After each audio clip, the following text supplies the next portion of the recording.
Prezidentūra patiesībā ir tāda unikāla iespēja katrai Eiropas Savienības dalībvalstī parādīt sevi visu citu dalībvalstu pārstāvjiem. Tas ir pusgads, kas pirmkārt ir ietekme, redzamība, reputācija. Mēs varam arī vienlaikus parādīt Latviju tiem, kas šeit atbrauc kā mūsdienīgu investīcijām draudzīgu valsti, kas, protams, ir arī ilgtermiņa pienesums Latvijai. Tiešām pavisam praktiski prezidentūra ir ekonomisks pienesums, jo šeit atbrauks aptuveni 20,000 cilvēku vienā pusgadā. Tas ietekmēs arī Latvijas iedzīvotāji. Rīdzinieks jutīs, ka mēs esam prezidējošā valsts.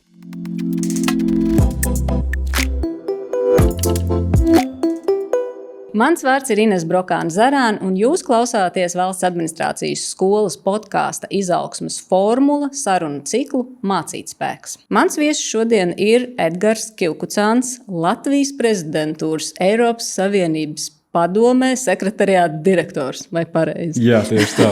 Sveiki! Šodien mūsu saruna būs par Latvijas prezidentūru, kas norisināsies 2028. gadā. Tā kā tu esi sekretariāta direktors, pasaki, ko mums nozīmē tas, ka tuvojās Latvijas prezidentūra? Jā, pirmkārt, paldies, ka uzaicinājāt man šodien. Tātad Latvijas prezidentūra Eiropas Savienības padomē 28. gada otrajā pusgadā šķiet vēl diezgan tālu, bet patiesībā tas nav nemaz tik tālu, jo tie sagatavošanās darbi ir diezgan daudz.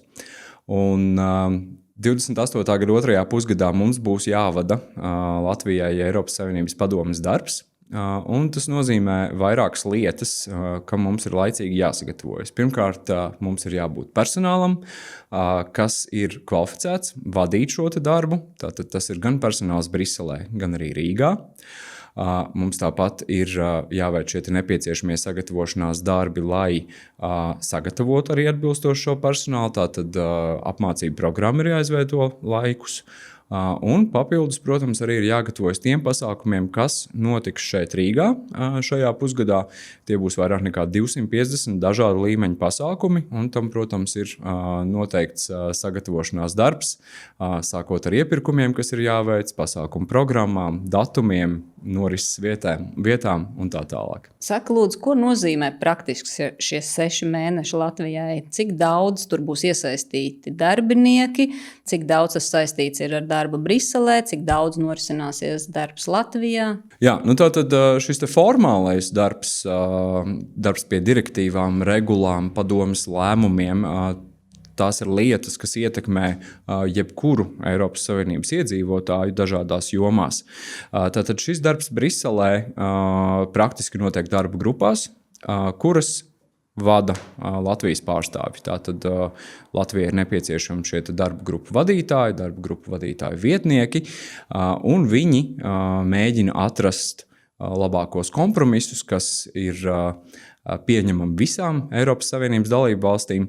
Un beigās, kad ir pieņemts lēmums arī padomē, ir panākta vienošanās, tad attiecīgi arī šie darba grupu vadītāji tālāk jau dodas uz tās augtiem trialogiem, jeb sarunām starp Eiropas Savienības padomi, Eiropas parlamentu un Eiropas komisiju, kur tad jau mēģina vienoties par šo direktīvu un regulu gala tekstu, gala redakciju, un tad attiecīgi pēc tam pašās beigās arī Eiropas parlaments par šo balso.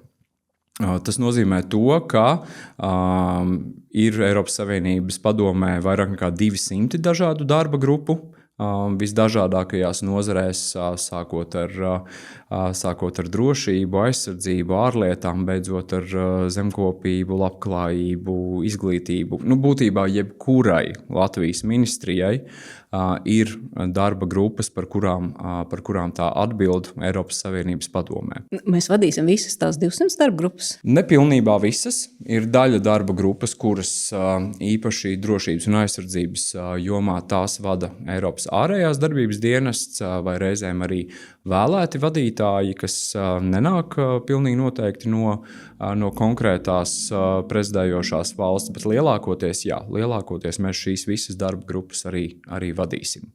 Tas nozīmē, protams, arī to, ka arī Rīgā personāls būs iesaistīts, bet pamatā, protams, šis formālais darbs notiek Briselē. Vienlaikus notiks arī šīs aktivitātes Rīgā.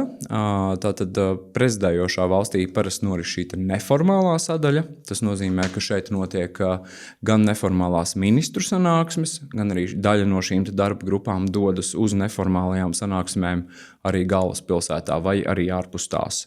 Bet jebkurā gadījumā tas notiek šajā prezidējošā valstī. Tā galvenā atšķirība ir tā, ka formālie lēmumi tiek pieņemti Briselē. Savukārt prezidējošajā valstī šī pusgada laikā notiek šīs neformālās diskusijas, un tā ir tā kā reiz iespēja prezidējošai valstī nākt ar savām prioritātēm, ar sev aktuāliem jautājumiem. Saka, lūdzu, vai Latvija varētu izvēlēties neuzņemties šo lomu? Nē, tādas iespējas Latvijai nav. Šis ir pienākums, kas ir pilnīgi visām Eiropas Savienības dalībvalstīm. Šobrīd atbilstošam dalībvalstu skaitam tas notiek reizi 13,5 gados. Tātad katra dalībvalsts uzņemās ik pēc pusgada. Iepriekšējā prezidentūra Latvijai bija 2015. gada pirmajā pusgadā. Tātad kā reiz būs pagājuši 13,5 gadi un būs pienākusi arī mūsu otrā prezidentūra. Teic, ka Latvijai ir jāsagatavojas, ir arī pietiekami laicīgi mēs to esam sākuši darīt. Bet saka, vai visas valstis nodrošina apmācības šādi gatavojoties, vai mēs esam ar kaut ko īpašāku? Nē, mēs šajā ziņā īpašāki droši vien, ka neesam. Katrai dalībvalstī, protams, ir kaut kāda sava, varbūt nedaudz citādāka pieeja, varbūt kaut kā specifiski pielāgota katras dalībvalsts vajadzībām, bet kopumā tas process ir diezgan līdzīgs. Teiksim, attiecībā uz apmācībām šī praksa varbūt ir mainījusies tieši pēdējo gadu laikā, jo teiksim, pirmās Latvijas prezidentūras laikā un sagatavojoties tai, šis apmācību process būtībā bija pilnībā uz dalībvalstu pleciem. Tagad tas ir būtiski mainījies. Tagad Padomjas ģenerālsekretariāts, kas ir tā institūcija, kura atbalsta ikdienā katru prezidējošo valsti, nodrošina šādu lielu daļu no šīm apmācībām tieši darba grupu vadītājiem, darba grupu vadītāju vietniekiem, komunikatoriem, arī augstākajām amatpersonām, tā skaitā ministriem. Šāda apmācība programma ir izstrādāta un tā tiek nodrošināta visām dalībvalstīm. Protams, katra dalībvalsts var izvēlēties, cik daudz no šīs programmas tā vēlas izvēlēties, bet jebkurā gadījumā šāda iespēja ir. Tā kā katra dalībvalsts ik pa pusgadam ir šī prezidējošā valsts, noteikti ir jau tāds zināms process. Vai ir kaut kas mainījies no tā pirms 13,5 gadiem, vai ir kaut kas tāds, kas mums jāņem vērā, un ir kaut kas tāds, ko mēs gribētu darīt citādāk? Jā, jāsaka, tas process kopumā, kas ir prezidentūra, tieši šajos pēdējos, varbūt 13 gados būtiski mainījies nav. Tāpat ir šī sadarbības starp Eiropas komisiju, no kuras nāk direktīva un regulu pirmie priekšlikumi. Tas tiek diskutēts padomē par direktīvām, regulām, pēc tam tiek diskutēts ar Eiropas parlamentu, un tas balso par šīm gala redakcijām. Vienlaikus ir, protams, kaut kādas atsevišķas tradīcijas, kas varbūt ir mainījušās. Tas ietekmēs arī Latvijas iedzīvotāji? Jutīs? Rīdzinieks jutīs, ka mēs esam prezidējošā valsts? Protams, kaut kādā ziņā to varēs just, jo šeit tomēr būs vairāk nekā 250 dažādi pasākumi arī Rīgā uz vietas, un būs tā skaitā arī augstākā līmeņa pasākumi. Mēs šobrīd skatāmies, ka tie būs visticamāk vismaz 15 ministru līmeņa sanāksmes, kas, protams, kaut kādā ziņā saistās ar zināmiem satiksmes ierobežojumiem, bet katrā ziņā tas sekretariāta uzstādījums ir tāds, ka mums ir jāmēģina organizēt šie pasākumi tā, lai tas pēc iespējas mazāk ietekmētu to rīdzinieku ikdienas dzīvi. Bet šeit, protams, mums vēl tālāk ir jāstrādā kopā gan ar dažādiem operatīvajiem dienestiem, Rīgas domi, protams, un jāskatās, kā šīs prezidentūras vajadzības salāgot ar pilsētas ikdienas dzīvi. Vairāk notiks tā kā Rīgā, vai ne? Jā, visticamāk, ka tieši loģistikas apsvērumu dēļ un arī, lai šī finanšu līdzekļu izlietošana būtu pēc iespējas taupīgāka, visticamāk, ka lielākā daļa pasākumu noritēs Rīgā. Mēs skatāmies uz to, ka visticamāk tie būs jūlijas, un tad sākot no septembra līdz novembra vidum, kad būs lielākā daļa šo pasākumu. Tad atbilstoši tai parastai praksei augustā pasākumi parasti nenotiek, un tie parasti krietni mazāk notiek arī decembrī nekā pārējos mēnešos. Vai tu vari izvest cauri tādam gatavošanās procesam, kas notiek tagad, kas jau notiks, kad tuvosies? Jā, tad šobrīd mēs sekretariāts kā tāds strādā 1 gadu, nedaudz vairāk kā 1 gadu. Tas pirmais solis, protams, ir bijusi iepriekšējās prezidentūras gūto mācību, identificēto secinājumu analīze, ko no tā izmantot, ko varbūt mainīt.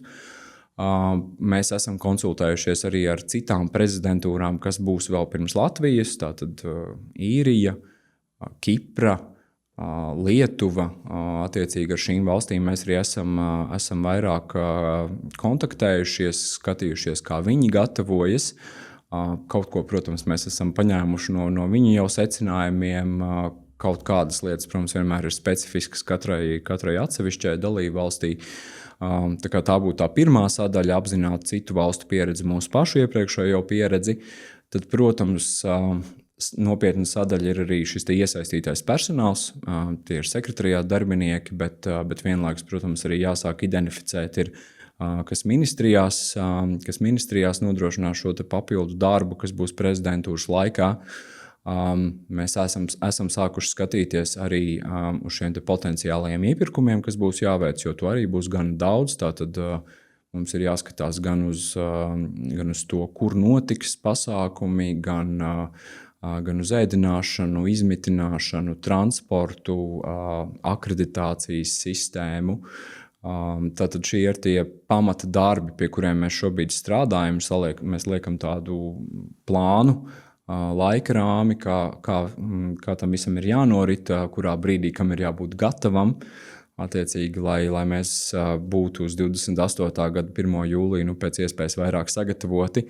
Skaidrs, ka vienmēr ir kādi iespējams ir kādi elementi, kas ir kādā brīdī paskrējuši garām, bet es teiktu, ka mums ir ļoti daudz pieejamās informācijas, lai mēs maksimāli labi arī šo darbu izdarītu sagatavošanās un lai to negaidīto pārsteigumu būtu pēc iespējas mazāk. Vai tu vari nedaudz padalīties par to, ko teici, ka jūs esat apzinājuši, kas ir tās labās prakses vai tās mācības? Kas varbūt ir tas, ko noteikti gribēsies izdarīt prezidentūras laikā? Tas kopējais secinājums ir tas, ka liela uzmanība ir jāpievērš tieši personāla sagatavotībai un it īpaši tiem cilvēkiem, kas vada darba grupas.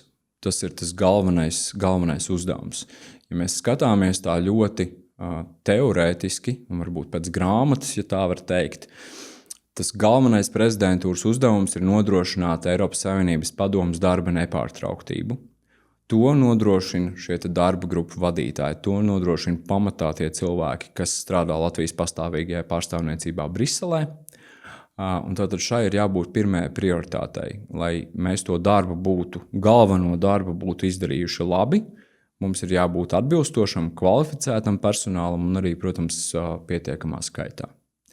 Tas ir tas droši vien pats svarīgākais, ko uzsvērt. Ja mēs skatāmies uz kādiem citiem secinājumiem, protams, ka saulaicīga plānošana ir viena no tām galvenajām lietām, kurai ir jāpievērš uzmanība. No apmācībām mēs kopā sadarbojamies, jūs un mēs valsts administrācijas skolu.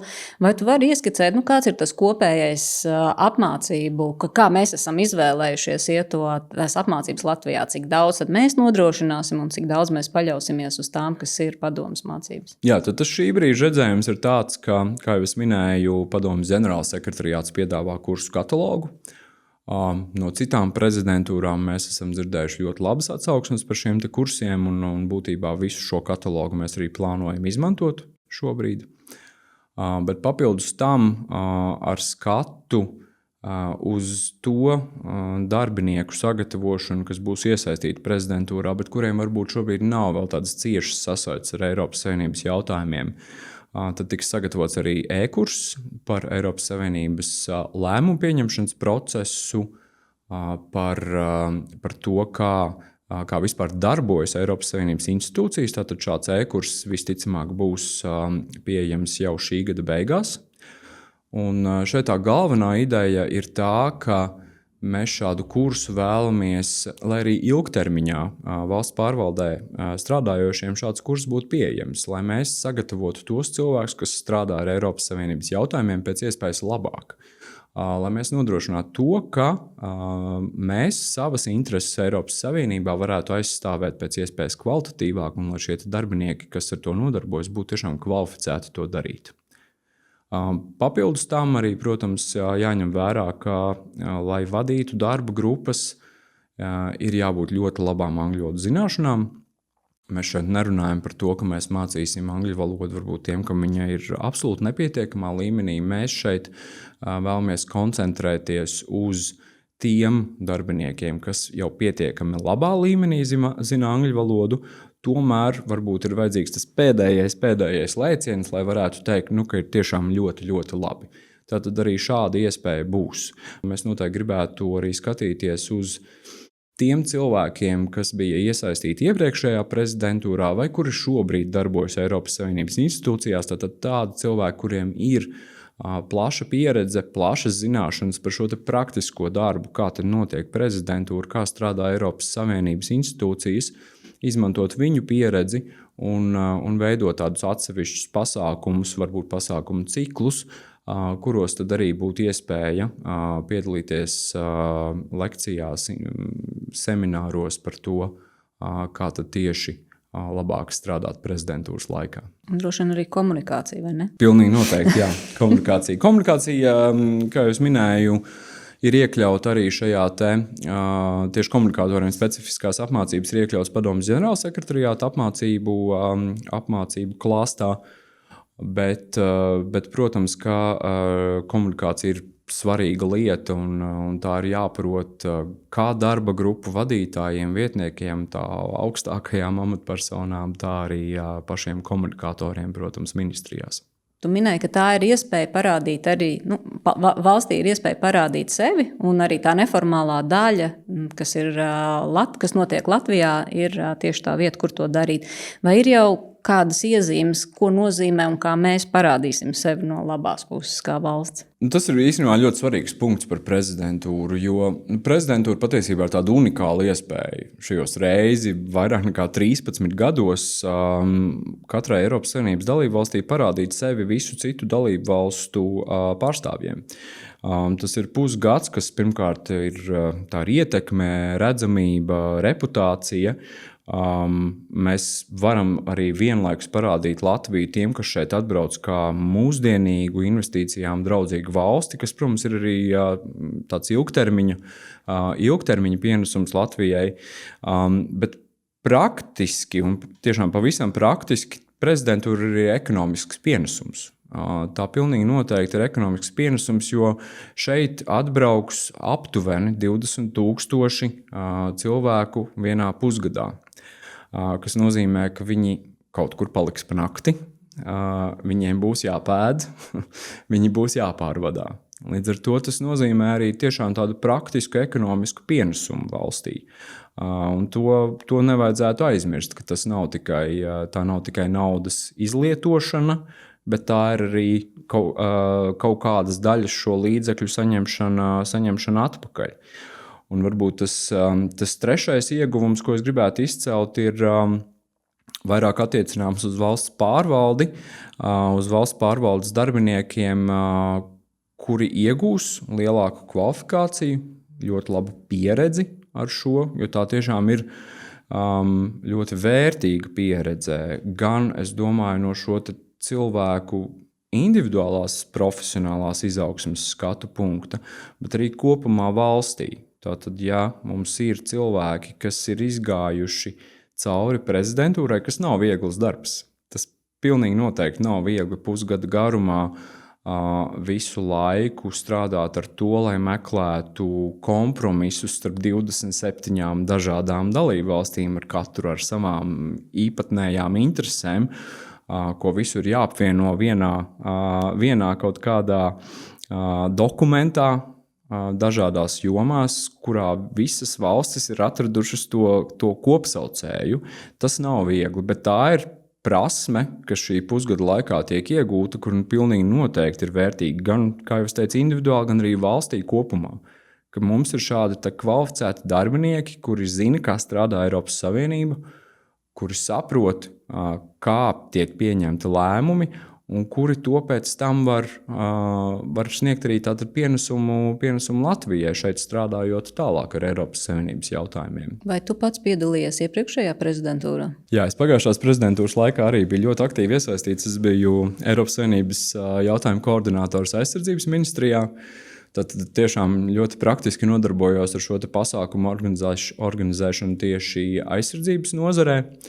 Tas bija ļoti interesants, intensīvs laika periods, bet katrā ziņā pēc tam bija ļoti liels arī gandarījums par to, kas tika paveikts. Šie visi organizētie pasākumi, kas bija Rīgā, manuprāt, mēs toreiz arī aizsardzības nozarē ļoti labi parādījām valsti, gan ar sekretariāta palīdzību, gan arī paši, protams, bet katrā ziņā tas bija ļoti interesants darbs, kuru es ar prieku atceros, kaut arī ļoti labi atceros, ka tas nebija viegli. Tās bija daudz darba stundas, kas tika pavadīts darbā. Noteikti daudz vairāk nekā šīs normētais darba laiks, bet es katrā ziņā bija to vērts. Un tas varbūt bija arī viens no iemesliem, kādēļ es nolēmu, ka es gribētu pieteikties arī uz šo amatu. Jā, tas bija mans nākamais jautājums, vai tā tava iepriekšējā pieredze tevi noveda pie esošā amata? Jā, pilnīgi noteikti. Ja es nebūtu pirms jau 11 gadiem iesaistījies prezidentūrā tieši aizsardzības nozarē, ja es nebūtu redzējis šo darbu no iekšpuses, ja tā var teikt, tad es diez vai būtu šo pieteicies. Jo pirmkārt, es droši vien nejustu to profesionālo kvalifikāciju, kas man būtu nepieciešama, lai veiktu šo darbu. Jo tā, protams, kaut kādai pieredzei ir jābūt, ir jāzina, kā tas praktiski notiek. Un tas tomēr, lai arī sen, tomēr kaut kā pietiekami gaišā atmiņā bija palicis. Kas šobrīd ir tavs lielākais izaicinājums vai vairāk izaicinājumu organizējot šobrīd? Kopumā šis process ir pietiekami izaicinošs, jo tas ir visu ministriju iesaiste. Tās ir nepārtrauktas konsultācijas ar tiešām visām ministrijām. Tā ir rūpīga plānošana. Tas ir ļoti strukturēts darbs. To nevar īsti tā pieiet un pateikt, šodien mēs varētu izdarīt to. Ir jābūt skaidram plānam, ir jābūt saliktiem tiem sākotnējiem darbiem, pie kā mēs arī strādājām, tad, kad mēs gatavojām savu iestādes darbības stratēģiju ar konkrētiem uzdevumiem, termiņiem, kam ir jābūt izdarītam. Es domāju, ka tas varbūt lielākais izaicinājums iespējams ir pēc iespējas vairāk paredzēt dažādas lietas, kas varētu notikt. Mēs pirms tam runājam par tiem plāniem B. Tātad tās iespējamos riskus identificēt, saprast, kas tad tiešām viss, kas ir jānopērk, kādi iepirkumi ir jāveic, jo daudz, kas sākotnēji pieejot pasākumu plānošanai šķiet tā, kā tas ir pasākums, tā tad, ēšana, telpas krēsli, ja? Bet ir jau vēl daudz un dažādas lietas, kas ir dažādi līmeņa pasākumiem klātnāk. A līmeņa pasākumiem drošība ir būtisks aspekts. Operatīvo dienestu iesaiste, drošības dienestu iesaiste, zemāk līmeņa pasākumiem, protams, kaut kādas citas specifiskas lietas. Tas viss ir gan komplicēts process, bet katrā ziņā es domāju, ka ar labu plānošanu to visu arī var atrisināt. Cik liela komanda jūs esat, kas nodarbojas ar plānošanu? Jā, šobrīd mēs esam jau 15 no šodienas. Kopumā šajā gadā tātad mēs būsim līdz 28 cilvēkiem. Par tālāko lēmumu vēl konkrēti nav. Mēs vēl strādājam pie tādas detalizācijas, cik tieši cilvēki ir nepieciešami sekretariātā, lai visus šos te uzdevumus izpildītu. Pagājušais sekretariāts maksimālajā apjomā bija kaut kur ap 90 cilvēkiem. Bija gan arī nedaudz citādākas tās funkcijas. Tas ir jāņem vērā. Šoreiz noteikti mēs būsim mazāk. Noteikti netik daudz. Un cik ir tie cilvēki, kas ir ministrijās, kas reāli strādās darba grupās? Cik liels dalībnieku iesaistā varētu būt? Jā, šeit šobrīd vēl arī, protams, tas darbs turpinās. Ja mēs skatāmies, ka mums ir aptuveni 250 darba grupas, rēķinamies, ka katrai darba grupai kā minimums ir vadītājs un vietnieks. Protams, ir jāņem vērā, ka daļa darba grupas varbūt notiek retāk. Līdz ar to es zinu, ka atsevišķas ministrijas strādā ar to, ka viens cilvēks var būt vairākās. Jā, tad varbūt gluži 250 reiz 2 tas nav. Bet, protams, ka šeit arī šis darba grupu darbs ir jāsagatavo arī no Rīgas, un arī Rīgā tātad ministrijām ir cilvēki, kuri gatavo šos pasākumus, kas notiks Rīgā saturiski. Tātad šeit arī ir jāņem vērā, ka būs kaut kāds cilvēku skaits, kas to darīs Rīgā. Līdz ar to tāds pavisam precīzs cipars man vēl šobrīd nav. Bet katrā ziņā tie ir vairāki simtu cilvēku. Pagājušajā prezidentūrā, ja es tagad nemaldos, tas aptuvenais iesaistīto valsts pārvaldes darbinieku skaits bija nedaudz pār 1000. Tas ir neskaitot tie, kas vēl mājās dara to darbiņu un sagatavo materiālus, vai ne? Tiem, kas strādā darba grupās. Tas bija kopumā cik cilvēki bija iesaistīti, jo arī bija diezgan stingri noteikts, kuri ir iesaistīti. Tas bija atsevišķi rīkojumi katrā valsts pārvaldes iestādē, tātad kurš konkrēti ir iesaistīts prezidentūras sagatavošanā un norisē. Tad šie bija pāri pa 1000 cilvēkiem. Jā. Saka, kas priekš tevis kā sekretariāta vadītāja būs tāds rādītājs noslēgumā, ka tu būsi gandarīts, kad darbs ir izdarīts, varbūt ne tieši tā, kā ir plānots sākumā, bet tas gandarījums ir. Tas gandarījums būtu tas, ka pasākumi visi ir notikuši. Tā ir pirmā lieta. Otrā lieta, ka nav bijušas kaut kādas lielas problēmas, lielas izgāšanās ar šiem pasākumiem. Tas būtu otrs. Trešais, ka cilvēki, tie, kas ir bijuši iesaistīti, kopumā ir izbaudījuši šo procesu. Apzinoties to, ka tas ir grūti, bet vienlaikus, ka beigās arī visiem pārējiem iesaistītajiem ir bijis gandarījums par to, kas ir panākts. No manas puses, no sekretariāta puses, protams, tas, par ko mēs esam atbildīgi, ir gan šī apmācība programma, kuru mēs ieviešam kopā ar Valsts administrācijas skolu. Man šeit gribētos, ka mēs esam panākuši to vajadzīgo efektu, ka cilvēki ir jutušies, ka viņu šī apmācība programma ir atbilstoši sagatavojusi. Ka viņi var teikt, ka es varbūt pirms tam nejūtos tik spēcīgs, bet pēc tam, kad bija šī programma, tas man reāli palīdzēja tajā ikdienas darbā prezidentūras laikā. Par pasākumiem es jau minēju, ka tas tiešām ir, manuprāt, lai viss, kam ir jābūt šajos pasākumos, lai viss ir bijis. Skaidrs, ka vienmēr būs kaut kādas problēmas, situācijas un dažādi negadījumi kaut kādi, kas var notikt, bet lai tie būtu tādi nelieli tiešām, par kuriem pēc tam var pasmieties, nevis tikai kaunēties. Un tas pēdējais varbūt ir saistīts tieši ar to sekretariātu komandu, kas, manuprāt, svarīgi būtu, lai šis kodols, kas arī sekretariātā strādā ar visiem šiem dažādajiem pasākumiem, budžeta plānošanu, lai šis kodols arī noturētos līdz beigām. Tas, manuprāt, ir svarīgi, lai vienlaikus saprotot, ka darba ir daudz un tas būs intensīvs un saspringts, tomēr mēs spētu visi kopā noturēties līdz beigām. Es novēlu, lai piepildās, un lai pēc tam arī droši vien nākamās valsts, kas vadīs prezidentūru, nākt pie mums pēc padomu kā labo piemēru. Paldies! Mēs nedaudz jau ieskicējām par to, ka tev ir šī aizrautība strādāt šobrīd pie prezidentūras, un tā sajūta, ka tu esi īstajā vietā. Vai tā ir?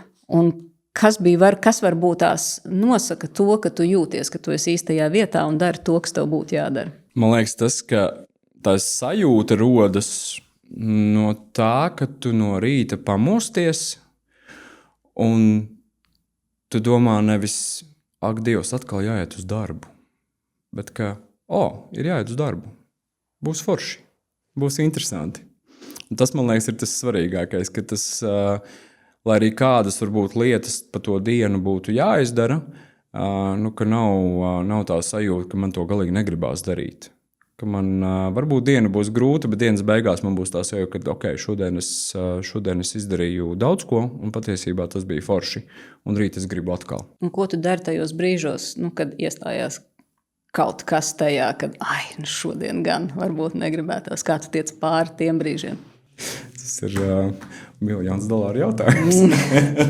Nē, tajos brīžos vienmēr, protams, palīdz mūzika, seriāli un tādas lietas, kas mani, piemēram, ļoti palīdz darbā, ka es varu paklausīties arī fonā mūziku, kas man patīk. Tas man kaut kā vienmēr uzmundrina. Man vienmēr uzmundrina tas, ka man ir kolēģi ar labu humoru izjūtu. Es zinu, ka, lai arī cik reizēm būtu grūti, vienmēr būs kāds, kas kādā brīdī varēs labi pajokot, tā kā aizmirsīsies varbūt tās kaut kādas lielākās problēmas, kas tajā brīdī ir. Jā, un mēs tev arī pirms intervijas lūdzām, lai tu padalies ar varbūt tās grāmatām, filmām, kas raksturo tevi, un tu mums esi atsūtījis šo sarakstu. Viena no lietām, ko tu minēji, ir grāmata. Es lūkšu tev viņu gan nosaukt, un vai tu vari pastāstīt, kāpēc tu izvēlējies šo grāmatu? Grāmata varbūt man gluži neraksturo, jo tā ir grāmata ir Paul Kenyon Dictatorland. Un tā grāmata ir par dažādu Āfrikas valstu diktatoriem. Un patiesībā tas stāsts ir par to, kā cik bīstama ir lielas varas, lielu resursu nonākšana viena vai dažu cilvēku rokās, un kā tas patiesībā ir ļoti traucējoši valsts attīstībai, un ka patiesībā nekad ne pie kā laba, vismaz šo valstu gadījumā, tas nav novedis. Tādēļ man arī, es atceros, lasot šo grāmatu, bija tā sajūta, cik bīstams ir tas ceļš varbūt uz autoritārismu, ka demokrātija tomēr mēs bieži vien norādām uz kaut kādiem demokrātijas mīnusiem, uz to, kas nestrādā, bet nekas labāks jau nav īsti atrasts. Un patiesībā demokrātija ir tas, kas novērš lielā mērā šos riskus, ka valsts patiesībā tiek nozagta. Un kā to varēja redzēt šajos gadījumos, kad dažādās valstīs pie varas bija nākuši vairāk vai mazāk vardarbīgi autoritāri režīmi. Un patiesībā es tiešām iesaku izlasīt šo grāmatu jebkuram, un jebkuram arī, kurš varbūt domā, ka ir nepieciešama tā stingrā roka, kura valdīs un kura sakārtos visas problēmas, bet patiesībā tā realitāte ir diezgan skaudra. Noteikti ielikšu šo savā grāmatu plauktiņā. Un tad tu minēji arī seriālu Dark, kas tev tur aizrāva? Jā, tas man liekas viens no tādiem labākajiem seriāliem, ko es dzīvē esmu redzējis. Vācu seriāls, ja tā vienkāršot par ceļošanu laikā, ļoti aizraujošs. Man reti, kad ir tā, kad es sāku skatīties, un man ļoti, ļoti gribas tajā pašā vakarā noskatīties līdz beigām. Un ar šo seriālu tā bija. Un tas, kas man laikam tur piesaistīja, bija tas viss kopums, gan aktieri, gan mūzika, gan noskaņa, gan arī šī sižeta līnija, kur tā attīstījās tā pamazām, ik pa laikam saņemot kaut kādu tālāku informāciju, bet kas noturēja visu laiku to uzmanību. Visu šo sēriju garumā. Tā kā tas viens no tādiem seriāliem, kas man laikam ir tas angļu valodā teiciens binge watching. Šis man bija tāds izteikts binge watching seriāls, kuru es ļoti iemīļoju, un vēl ar vienu man viņš tāds ir viens no vismīļākajiem seriāliem. Viņam ir ļoti daudz sēriju? Nav ļoti daudz, 3 sezonas man šķiet, un katrā man liekas, ka bija pa 8 sērijām, ja es nemaldos. Un laikam tu esi melomāns, jo mūzika jau tu esi pieminējis vairāk kārt, tev patīk, ja tā ir darbā, ja? Un tad tu arī minēji, ka tu klausies dažāda veida. Mūzika man ir visur, mūzika man ir visdažādākā. Tas ir ļoti atkarīgs no noskaņojuma. Es droši vien nevarētu pateikt, kas man ir mīļākā grupa vai mīļākā dziesma. Tas ir ļoti atkarīgs no noskaņojuma. Es varu vienu rītu braukt, klausīties tādu kaut ko ļoti roķīgu, un varbūt metālu, vai nezinu, vai Linkin Park, vai kaut ko tādu. Un tad citā rītā man var būt pilnīgi cits noskaņojums, un es varu klausīties viss, kas skan pa radio, kas ir jaunākie hīti, un tas liksies pilnīgi ok. Varbūt arī kaut ko spēlē? Nē, nespēlēju. Es domāju, ka citu labā ir tas, ka es nespēlēju. Pavisam ejot mūsu sarunai uz noslēgumu, mēs vienmēr aicinām tomēr arī mūsu viesi izvirzīt sevi tādu publisku solījumu izaicinājumu. Kas tas būs tev? Manuprāt, es gribētu, ka mēs prezidentūras pēdējā dienā visi, kas mēs tur esam bijuši iesaistīti, varētu pateikt, ka šis bija grūti, bet lielos vilcienos mums viss izdevās. Un tas, manuprāt, arī ir tas lielais uzdevums, ko mums sev katram pašam, bet arī kopumā kā valstī, jo tas ir komandas darbs. Tas nav tikai sekretariāta uzdevums. Katrs mēs esam atbildīgi par kaut kādu vienu daļu no prezidentūras sagatavošanas, mazāku vai lielāku. Bet tas ir tāds valsts kopīgs uzdevums, kas mums ir visiem kopā jārealizē. Un tāpēc es ceru, ka pirmkārt mēs nepazaudēsim to spēju viens ar otru sarunāties un atrast tos labākos risinājumus. Un otrs, ka mēs kā komanda šim visam izējam cauri. Un varbūt kaut kādā brīdī atliekam malā kaut kādas savas personīgās intereses vai tieši vienas specifiskas institūcijas intereses, bet ka mēs tomēr ejam uz to kopīgo mērķi, ka prezidentūra ir valstisks projekts, un tas mums ir jāpaveic kopā. Paldies, un man ir prieks, ka es arī varu būt ļoti maza daļa no šī projekta. Tas mums apusēs prieks. Paldies tev par sarunu. Paldies. Un paldies arī klausītājiem un skatītājiem. Ja jums patīk šī saruna, nospiediet laiku, padalieties ar citiem un tiksimies jau mūsu nākamajās epizodēs.